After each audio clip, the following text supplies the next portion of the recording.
We're joined once again by our political panel, Dina Dahl, legal analyst with Midas Kutch, Eric Messersmith, political commentator and host at Everybody's Settled Down YouTube channel, and Caroline Sunshine, communications aide with the 2024 Trump presidential campaign. Welcome to you all. A lot of Democrats reacting to this speech tonight, including the governor of California. Here's his reaction.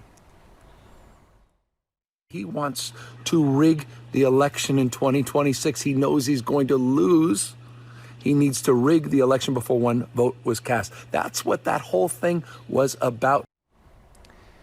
Gavin Newsom called it tinfoil stuff and just suggested the 25th Amendment. He may have his own agenda, who knows, in talking about this. But how did you see all this? I mean, he does want to rig the election. I mean, he's told us, he's acted like it over the course of a few months. Not only is he sowing doubt, but judge after judge has denied him from trying to gain access to private voter information.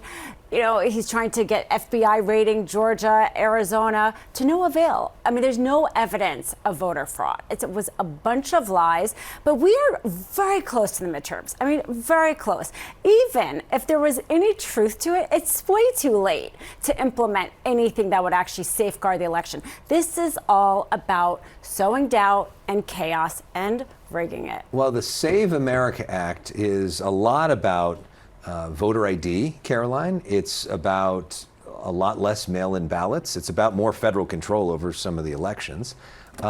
Good idea? The idea of voter ID, good idea? Great idea. And over 80% of Americans think that having to show an ID to vote in elections is a great idea. And I agree. I had to show an ID to get into the building tonight. I had to show an ID to come on your show. How is it that I have to show an ID to come on television to talk about elections, but you don't have to show an ID to vote in one of the most sacred things, if not the most sacred thing that we do as Americans? And on sowing doubt, you know, Gavin Newsom, I'm old enough to remember just a couple of months ago in the 2026 gubernatorial primary when Gavin Newsom said, if there were a situation where a Democrat didn't make the top two, where they were locked out, we have, quote, a break glass measure for that. And then he never elaborated on what that is. Well, he that did. sows a lot of doubt. He meant what he meant and with that. He meant that he was going to endorse one of the helps, Democratic candidates, but he didn't want to get involved in the election. I mean, that's what he was referring to with that. But the point, Eric, in terms of coming into the building with an ID versus voting, some would say the difference is that you have a constitutional right to vote. Yes. You don't have a constitutional right to come into the building. I think what both sides need to acknowledge is there's a tension between making voting easier and also having security. And that's a natural tension. And some states have decided to make it easier. Well, California, where we live, is obviously one example. There are many others, including Utah, which is a very conservative state and votes almost entirely by mail. Part of Trump's problems is not being able to really be good at forcing legislation that has a chance to pass. For instance, if he took just the voter ID element, and he went to Congress and said, okay, I want voter ID and I'm willing to give grants to states in order to help people who are older or disabled or have trouble getting out to get an ID. You might be able, maybe, to get something like that through, or at least put a lot of pressure on Democrats. But when you combine it with things like part of the Save America Act is basically eliminating mail voting. Again, red states do it. Florida has a ton of mail voting. California does. That wouldn't even pass the House. There's not enough Republican votes to pass the House. But when you continue to fixate on it, you undermine your own base. Well, and Save America is not a voter ID act. This is not about showing an ID. This is about well, it's part of it. No, I mean, if you could show your driver's license, we probably wouldn't be having this discussion, but that's not the case. You have to have your passport, a birth certificate, a regular driver's license does not qualify as an ID under this act. So this is not about voter ID. Also, if people want to do this, they can do it through their states.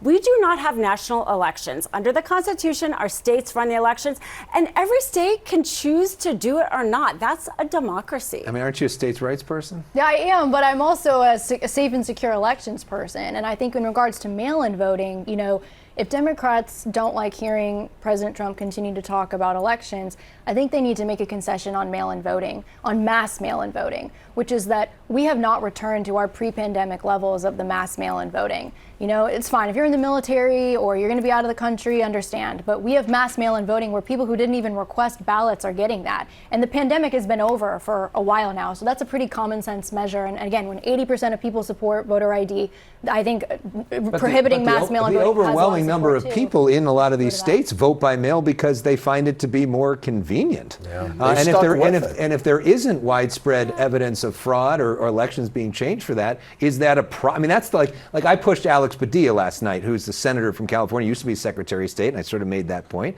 And he said, look, people like it. It's more convenient. So why we're fixing a problem that doesn't exist? I think, again, it's just about returning to the norm. And I think while some people like it, I also think it creates too much doubt. And if we all want to have a system where we have high trust, let's go back to how we were doing it before we made this exception for a once-in-a-century pandemic that's now over. I mean, the doubt is because of the lies, not because of the safe mechanism that people vote. Trump even voted by mail just recently, and even in the speech tonight, when he said, let's ban mail-in voting, he said, but if you're out of town on business or vacation. I mean, he even said that But tonight. there is a difference, Eric, between states like Florida, where you have to request it and then it's sent to you, and a place like California, Colorado, where they just send out ballots to everybody. And when you send out ballots to everybody, you end up sending ballots sometimes to dead people, to people who don't live there anymore, to people at the wrong addresses. And so then you have extra ballots laying around, and that's where certainly conservatives feel there's a chance for fraud. It's true, but remember, in the Save America Act, it doesn't simply ban you for states from sending ballots, which I think you can make a good argument on either side of that, or whether every citizen should get one. The Save America Act essentially eliminates any mail-in balloting unless it's for travel or it's for disability. And again, there aren't enough Republican votes to pass that. And also, you can't just say, if I don't get my voter rolls, then we're going to cast doubt on every election going forward. So you either have to change it to do what I want, or you're never going to have an election that I, meaning the president, or in this case, most of the Republican Party, deem to be fair.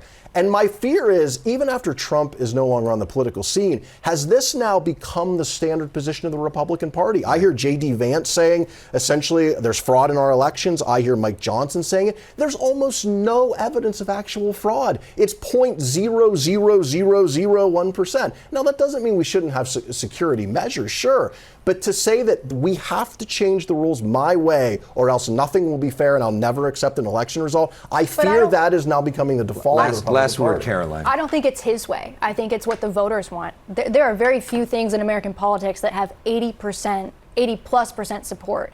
And mandatory voter ID for voting in an election is one of them. So I don't think it's his way. I think it's the way of the people. And when you have 80% of Americans saying they want something and the Senate can't get it done, you have to question if we really live in a representative democracy. But that point about either I win or there's cheating, that's a real point. And look, at the end of the day, and the 80%, by the way, we're over time, but make it quick. 80% is only for the voter ID part, not for the whole bill, which contains a bunch of things. And you have to pass it through our system. You have to. That's the way things work. The states. Through the states, and maybe get rid of the filibuster to do it, which it doesn't seem like the Senate wants to do. Dina, Eric, Caroline, great conversation. Thanks for coming in. Great to see all of you.